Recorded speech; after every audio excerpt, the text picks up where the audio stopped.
नमस्कार, city post के इस खास पेशकश में आपका स्वागत है। मैं हूं श्रीकांत प्रत्युष। आज हम बिहार की राजनीतिक हलचल पर चर्चा करेंगे। बिहार के राजनीति के समीकरणों को समझने की कोशिश करेंगे। क्या होगा गठबंधन, किस तरह का गठबंधन होगा, कौन किस गठबंधन में होगा और किसको कितनी सीटें मिलेंगी, इस पर भी विचार करेंगे।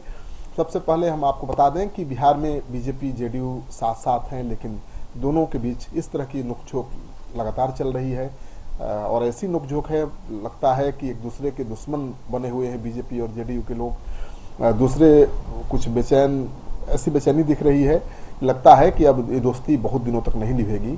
लेकिन यह बेचैनी क्या है और ये किसकी तरफ से अधिक है, यह किसी को अभी तक पता नहीं चल पाया है। सच्चाई सब जानना चाहते हैं, लेकिन सच्चाई अभी पर्दे के पीछे है। सच्चाई एक ये भी है कि बिहार की पॉलिटिक्स में नीतीश कुमार एक ऐसे बैलेंसिंग फैक्टर हैं जिनके बिना न तो एनडीए की सरकार बनेगी और न ही आरजेडी सत्ता में आने का सपना देख सकती है। और सबसे बड़ी बात यह है कि महागठबंधन के नेता लगातार इसी वजह से नीतीश कुमार पर डोरे डाल रहे हैं।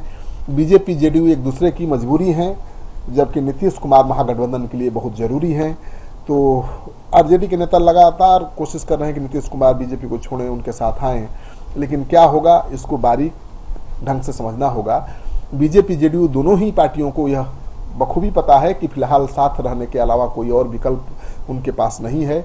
दोनों तरफ की इस तानातनी के बीच आरएसएस के नेता रामलाल, रमेश पप्पा और रामदत्त ने सोमवार को मुख्यमंत्री नीतीश कुमार से मुख्यमंत्री आवास में जाकर मुलाकात की। ये मुलाकात काफ़ी मायने रखता है, क्योंकि बीजेपी और जेडीयू के बीच पिछले कुछ दिनों से नेतृत्व को लेकर लगातार तीखे बयानबाजी का दौर चल रहा है। केवल सुशील मोदी मजबूती के साथ नीतीश कुमार के साथ खड़े दिख रहे हैं। सुशील मोदी ने मानसून सत्र के दौरान विधानसभा में यह साफ कर दिया था कि विधानसभा चुनाव नीतीश कुमार के नेतृत्व में ही एनडीए लड़ेगा, इसमें किसी को कोई संदेह नहीं रहना चाहिए। लेकिन बीजेपी के 4 नेताओं का एक समूह, जिसमें गिरिराज सिंह, डॉक्टर सीपी ठाकुर, सच्चिदानंद राय, मिथिलेश तिवारी हैं, जो लगातार नीतीश कुमार के खिलाफ मोर्चा खुले हुए हैं।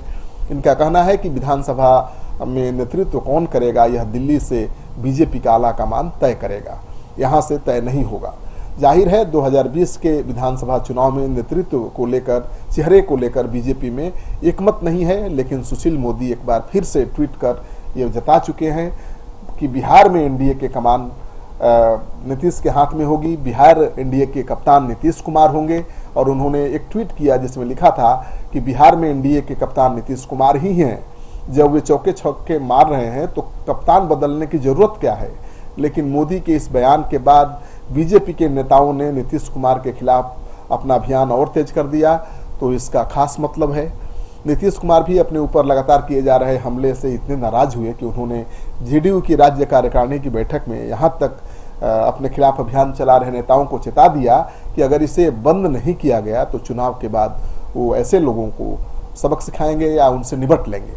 नीतीश कुमार के बयान के बाद तो जेडीयू के प्रवक्ताओं ने भी बीजेपी के ऊपर सीधा हमला बोलना शुरू कर दिया कि छेड़ोगे तो छोड़ेंगे नहीं। और इसी तर्ज पर जेडीयू के प्रवक्ता संजय सिंह ने कहा कि अगर इस तरह से बीजेपी के नेता उनके शीर्ष नेतृत्व के खिलाफ अभियान चलाएंगे, बयानबाजी करेंगे, तो ये बर्दाश्त नहीं होगा। मतलब साफ है कि अब हर बयान का जवाब तीखे बयान से ही मिलेगा जेडीयू की तरफ से। और इतना ही नहीं, बल्कि जेडीयू के प्रवक्ता संजय सिंह ने तो यहाँ तक कह दिया कि अगर इन नेताओं के खिलाफ कार्रवाई नहीं होती है तो इसका मतलब ये होगा कि इन्हें केंद्रीय नेतृत्व का सह प्राप्त है। अब सबके जहन में एक सवाल उठ रहा है, लाजमी भी है, कि आखिर दोनों ही पार्टियों के सामने विकल्प क्या है। क्या बीजेपी नीतीश कुमार से अलग होकर अकेले चुनाव लड़ने की तैयारी में है? अगर ऐसा है तो उसके पास चेहरा कौन है जो नीतीश कुमार का मुकाबला करेगा? बीजेपी के पास इस समय प्रधानमंत्री नरेंद्र मोदी के रूप में एक बड़ा चेहरा है जिसका आज के दिन कोई तोड़ नहीं है, इसमें शक की कोई गुंजाइश नहीं है। लेकिन किसी एक चेहरे को तो बीजेपी को राज्य में आगे करना ही होगा। और बिहार में बीजेपी में इस समय कोई ऐसा चेहरा नहीं है जो नीतीश कुमार के विकल्प बन सके या उसका मुकाबला कर सके। जेडीयू प्रवक्ता संजय सिंह ने बीजेपी को चेताते हुए कहा है कि नीतीश कुमार के बिना चुनाव लड़ने का हस्त्र बीजेपी 2015 के चुनाव में देख चुकी है। जेडीयू के सामने भी संकट गंभीर है। अगर वह बीजेपी को छोड़ती है तो वह किसके साथ जाएगी? ये सबसे बड़ा सवाल है। महागठबंधन में तो रघुवंश प्रसाद सिंह और शिवानंद तिवारी जैसे नेता लगातार बार बार गैर बीजेपी सारी पार्टियों से एक मंच पर आने का आह्वान भी कर रहे हैं। दोनों ही नेता नीतीश कुमार को महागठबंधन का नेतृत्व करने का न्योता भी दे रहे हैं, लेकिन तेजस्वी यादव नीतीश कुमार के साथ चलने को तैयार ही नहीं है। तो नीतीश कुमार को लेकर महागठबंधन में ही, खासतौर पर आरजेडी में ही घमासान जारी है। लालू यादव की गैर मौजूदगी में नीतीश का आरजेडी के साथ जाना भी बहुत फायदेमंद सौदा है नहीं, कांग्रेस के साथ जाने से भी कोई ज़्यादा फायदा होने वाला नहीं है। ऐसे में अगर एनडीए से अलग होने पर मुझे लगता है कि जेडीयू को अगली जाति का जो समर्थन प्राप्त है वो खत्म हो सकता है। सभी पार्टियां यह भी जानती हैं कि बिहार की पॉलिटिक्स में नीतीश कुमार सबसे बड़े बैलेंसिंग फैक्टर हैं, उनके बिना किसी की दाल गलने वाली नहीं है। नीतीश कुमार जिधर जाएंगे पलड़ा उसी का भारी होगा, लेकिन ये पलड़ा इस बार कितना भारी होगा ये कह पाना बड़ा मुश्किल है। जाहिर है इसी वजह से संघ के बड़े नेता नीतीश कुमार से मिलने पहुंचे थे। संघ के 3 नेता रामलाल, रमेश पप्पा और रामदत्त नीतीश कुमार से मिले। इससे साफ जाहिर है कि बीजेपी नीतीश कुमार को हर हाल में अपने साथ बनाए रखना चाहती है। जाहिर है बीजेपी के इन 4 नेताओं के नीतीश कुमार पर हमले का मतलब चुनाव में पहले नीतीश कुमार पर सीटों के बंटवारे को लेकर दबाव बनाना भर है। यानी ये जो बीजेपी के 4 नेता हैं लगातार नीतीश कुमार के खिलाफ मुहिम चला रहे हैं, बयानबाजी कर रहे हैं, और केंद्रीय नेतृत्व अगर नहीं बोल रहा है, कोई हस्तक्षेप नहीं कर रहा है, उनके खिलाफ कोई कार्रवाई नहीं कर रहा है, इसका मतलब ये है कि केंद्रीय नेतृत्व भी चाहता है कि नीतीश कुमार पर दबाव बना रहे। हमेशा जेडीयू बीजेपी के बड़े भाई की भूमिका में रही है और उसने हमेशा 30 से 40 ज़्यादा विधानसभा सीटों पर चुनाव लड़ा है। लोकसभा चुनाव में दोनों ने बराबर सीटों पर चुनाव लड़ा। जेडीयू के पास केवल 2 सांसद थे, बीजेपी के पास 22 सांसद थे, लेकिन फिर भी बीजेपी ने अपने 5 सांसदों की सीट जेडीयू को दे दी और दोनों दल बराबर सीटों पर चुनाव लड़े।